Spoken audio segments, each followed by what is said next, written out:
hitting up that 10-minute walk. It's more than a 10-minute walk. It's such a lie. I know. It's always a lie. You gotta, you know, you go to... Well, World Carnivore Month, I turn it into a year. It's like you just do shit to people.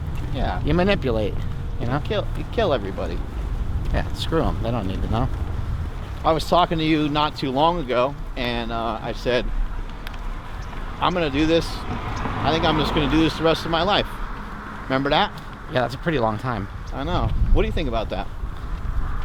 I don't see, you know, like for myself, I don't see any reason why not to. I mean, we're in year 3, and I know it's a little early to be like, I'm going to do this for the rest of my life, because who knows what'll happen, right? Well, there might be more research that shows something a little different or something, right? Yeah, there could be stuff that comes out. I think, you know, somewhere, I think we found something that, it's weird because we've done it before, right? So we've come back to it.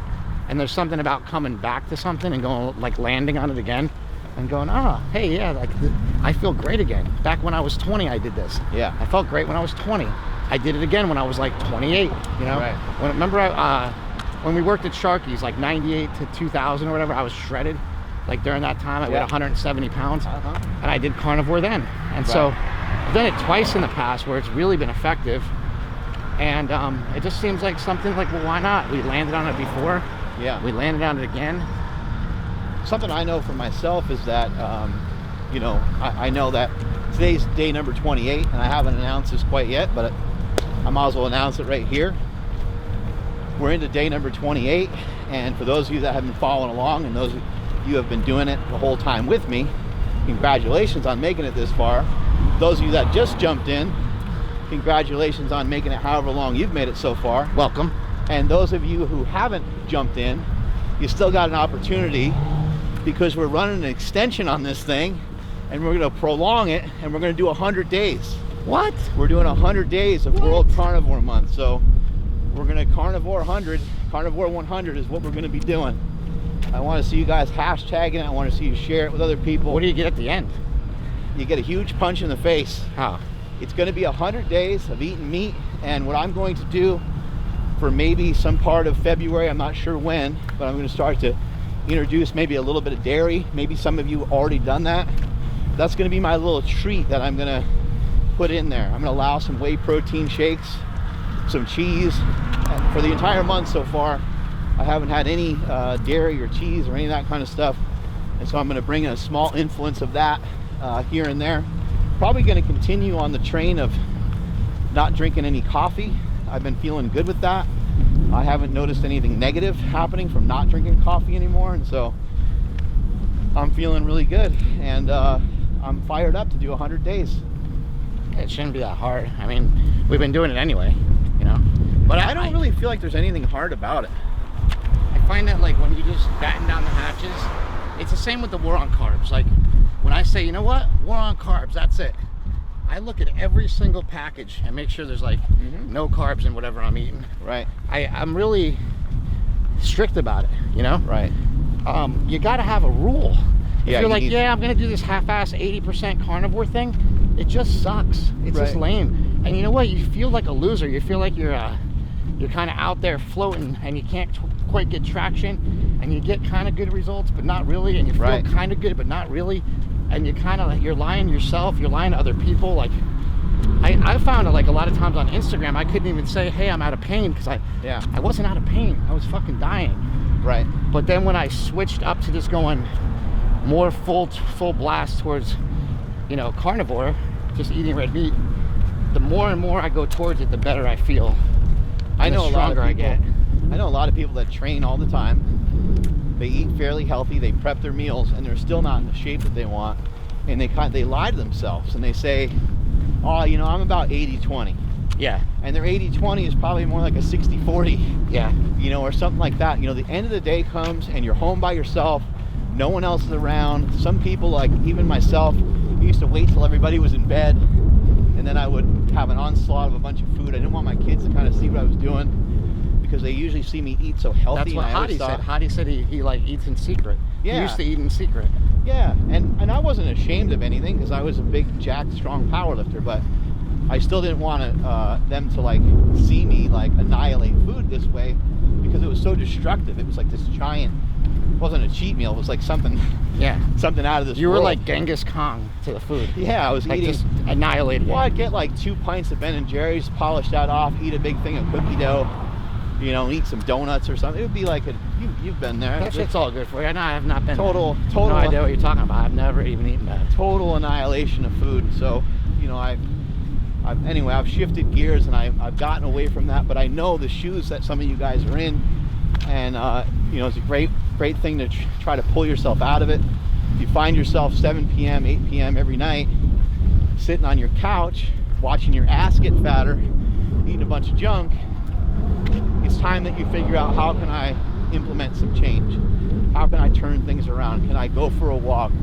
Could I just have some yogurt as a snack? Could I, you know, what could you do? What could you do?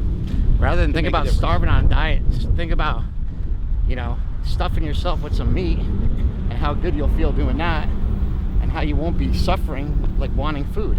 You got to figure out how to make yourself not hungry. When you want to resolve addiction, you have to get rid of withdrawals, right? You have to get rid of the shitty feeling. So the only way to get rid of that shitty feeling of, like, you know, carbs and all that stuff that's in your body is to go, you know, you go towards the meat, and you keep doing it, and you keep eating, and you keep getting stronger. That's how I feel you can sort of combat all the cravings and all the other stuff. Like, if you're hungry, eat more meat. We've been fasting all day, and so you start to get pretty hungry. But by doing this walk, this will decrease our hunger a little bit. Yeah, I'm starving right now because I didn't eat anything. I'm gonna get home. I'm gonna cook up some food. And you know what? Another thing too about fasting and about saying things like you're starving, you know, make sure the thing that you say is true. You know, try to make sure you're hungry, right? Like, and that's a trigger. Like, hey, I should probably think about getting some food. Starving just puts some undue stress on yourself, maybe that you don't need. And when I've been doing some of these longer fasts, I've just learned, like, you know what? When I was a fat fuck, when I was 330 pounds, I was still hungry then. You're going to be hungry no matter what nutrition plan you follow, and even when you don't follow a nutrition plan, as was the case with me when I weighed 330, I was still hungry. Think about your day. Think about, even without intermittent fasting, you're probably kind of hungry anyway. This is just extending it out a little bit more. It's just a little bit more pain to get a much better and much stronger and much more powerful result. So again, I always tell people, if you're just trying to diet, don't ever mess with fasting. But if you're a veteran to it, I would say implement a little bit of intermittent fasting. I think that's important. I was just talking about that today, telling people, like, hey, look, if you've never done a diet before, what are you doing incorporating like an 18-hour fast? Or they're doing, like, I have people doing OMAD. I have people that follow me closely trying to do OMAD, and there's no reason to. There's literally no reason to. You're killing yourself.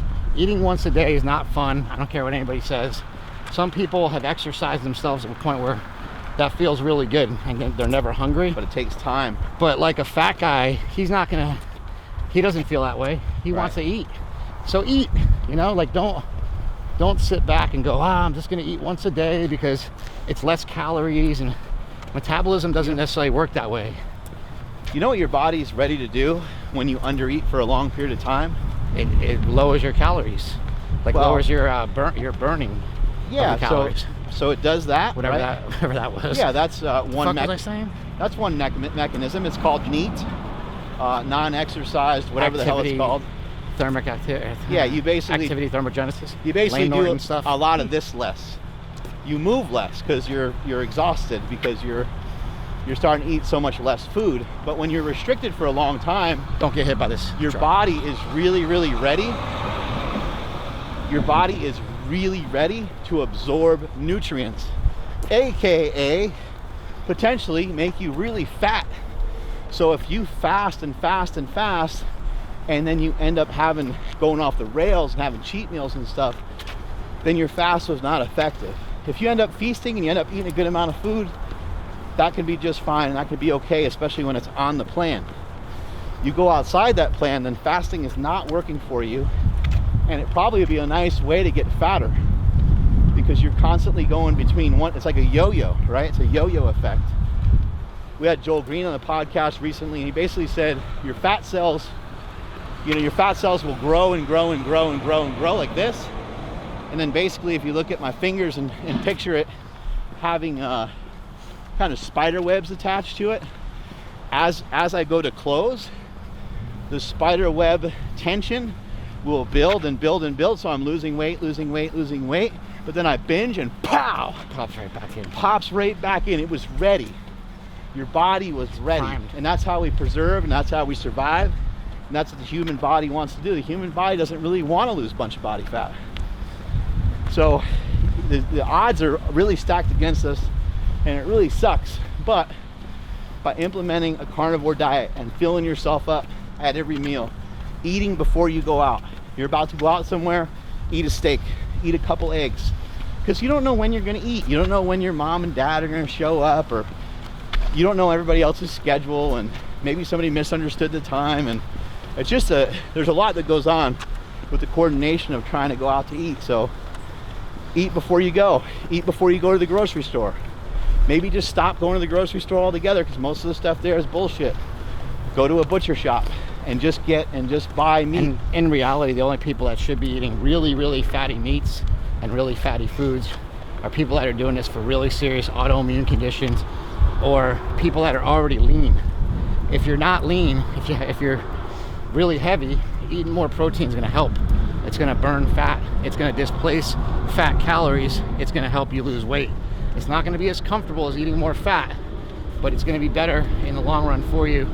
So that would be sort of the only amount of suffering that I would endure, is just like, hey, try to get that protein in, try to keep that high, and try to keep the fat a little bit more moderate if you have a lot of weight to lose. And some people,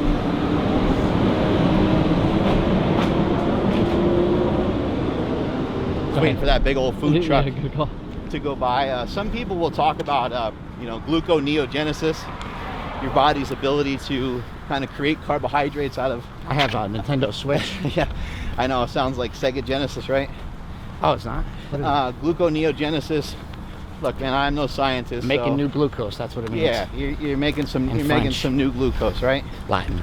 But it's nothing to worry about. It's not like your body is, it's not like you consume chicken breast and your body turns it into chocolate cake. That's not what's happening. That'd be amazing. Yeah, that would be really good. But your body is making sugar, because the human body does need glucose, but the human body doesn't have the human body has zero requirement for dietary carbohydrates. And so when you're on this style of diet, you're going to hear all these different people throw out all these different comments at you. They're just trying to sway you away from the truth. They're trying to sway you away from doing the diet. I don't know why, because the results are staggering. Once you actually do it, then you're going to know it. But if you've never done it and you never tried it, stop talking about gluconeogenesis and stop talking about heart disease and all these things that you think are going to happen. The real bottom line is that gluconeogenesis is literally just a demand-driven process.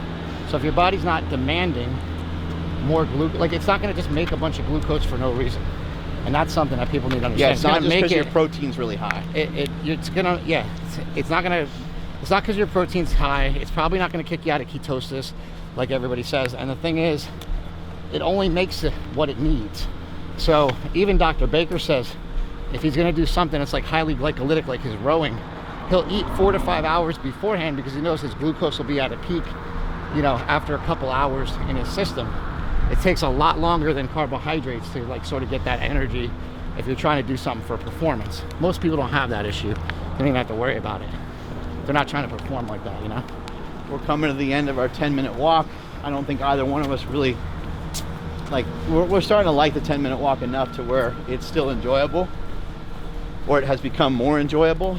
But really honestly, really fast. Really honestly, we'd rather just go home and eat. But we know that this is in our best interest. We may as well do this.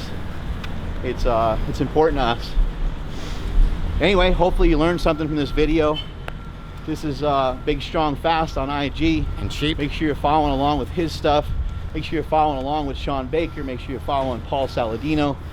Follow some of us people so that more and more people can be aware of all the stuff that we're doing and how we're going about doing it. My brother shares a little bit different information than I do. I share a little bit information that's slightly different than some of the stuff that he has. We've talked about cholesterol and sustainability of the planet, and we've talked to all these great people, and we're diving in deep, and we continue to learn and grow and know more and more about the carnivore diet. So please follow along with some of the work that we've been doing so you can be further educated on it. Full bore carnivore. Strength is never a weakness. Weakness is never a strength. Catch you all later.